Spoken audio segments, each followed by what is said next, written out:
They say homeownership is the ultimate American dream. That magical moment when you finally get the keys to your very own slice of paradise. But what they conveniently forget to mention is that the dream can quickly transform into an unexpected nightmare, materializing precisely when the ink dries on those endless mortgage documents, and you have your first fateful encounter with the formidable local HOA president. In my case, that particular nightmare arrived perfectly packaged in a wide-brimmed designer sun hat, wielding a professional-grade clipboard like a scepter of authority, and introduced herself with a name that would soon become the bane of my existence, Karen.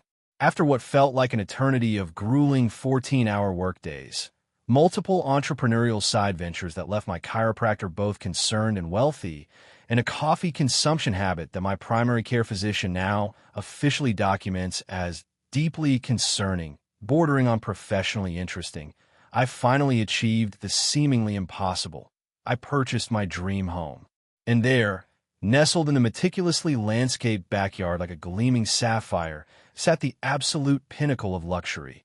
A brand new, resort-style, saltwater pool complete with ambient lighting and custom tile work. This wasn't merely another accessory for my social media presence. It represented something far more meaningful. This pool was destined to be my personal sanctuary, my escape from reality.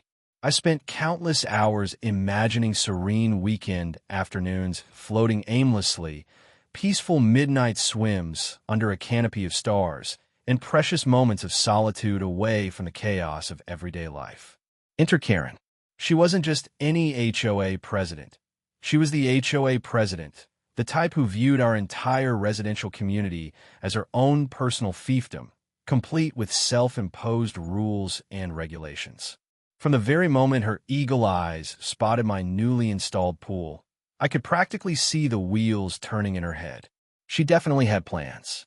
However, I severely underestimated just how ambitious and presumptuous those plans would turn out to be until she appeared at my doorstep one fateful morning. Karen, hi there. I'm just stopping by with some exciting news. We've decided to host our annual community summer celebration this Saturday. And after careful consideration, we've determined that your gorgeous new pool would be the absolute perfect venue. Don't worry about the short notice. I've already distributed the invitations to everyone in the neighborhood. Me, thoroughly bewildered. I'm sorry, what did you say about my pool? Karen, with an unnaturally wide smile that somehow managed to be both condescending and threatening.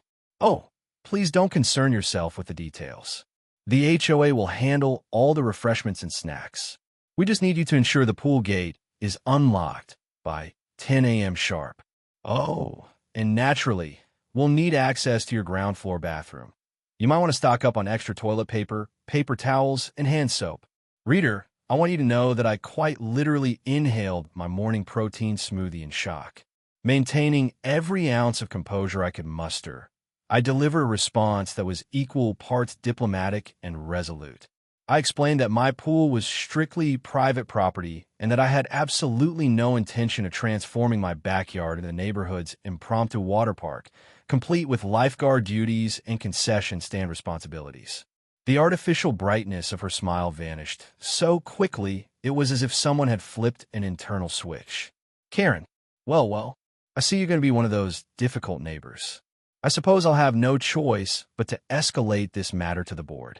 When I stepped outside to collect my mail the following morning, I discovered an official-looking notice prominently displayed on my mailbox. Community Pool Party, location, 321, Maple Drive, Backyard Pool. That's my address, spelled out in bold, authoritative typeface. The audacity was stunning. She hadn't even bothered waiting for any kind of approval or consensus. She simply declared it as if her word was law. My immediate response was to reach out to the other HOA board members. To my simultaneous relief and frustration, I discovered they were completely unaware of Karen's unilateral decision.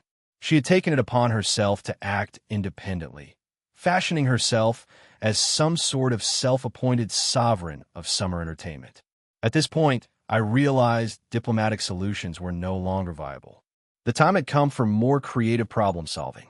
As dawn broke at 5 a.m. on the morning of the unauthorized community gathering, I silently crept out to my backyard, still wearing my favorite plush robe, and methodically disconnected my pool's main drain plug. When the first excited party guests began arriving at 10 a.m. sharp, they were greeted by an unexpected sight: a perfectly pristine empty basin and, adding a touch of surreal humor to the scene, a forlorn inflatable unicorn float lying awkwardly on the exposed concrete bottom. Karen's reaction was nothing short of spectacular. Her face progressed through various shades of red as she stood there, trembling with rage, clutching her ever-present clipboard so tightly her knuckles turned white. "Karen, this is absolutely unacceptable.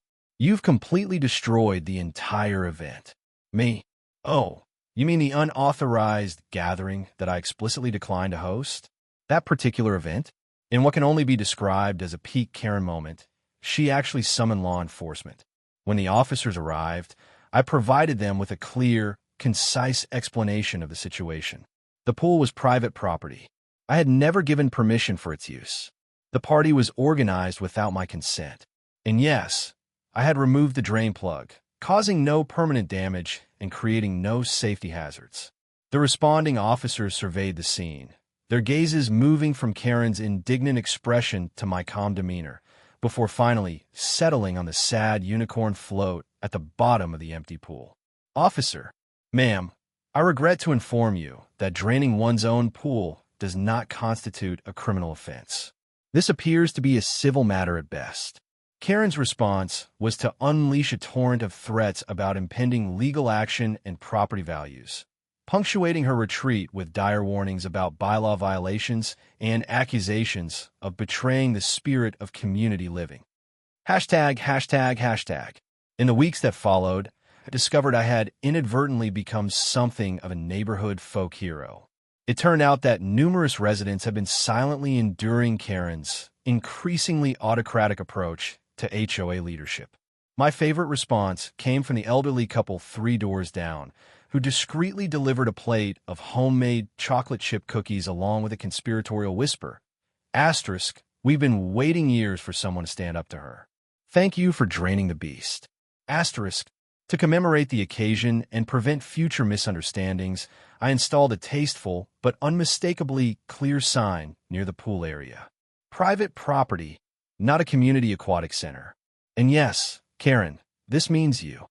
These days, I spend my afternoons peacefully floating in my fully refilled pool, sipping a perfectly chilled margarita through my favorite reusable straw, noise-canceling headphones firmly in place, secure in the knowledge that my aquatic sanctuary remains exactly that: mine, and completely Karen-free. Never mistake someone's private property for a community resource, no matter how good your intentions might seem. And if you're thinking about planning an unauthorized pool party in someone else's backyard, remember, you might just end up hosting the most memorably waterless pool party in the history of homeowners associations.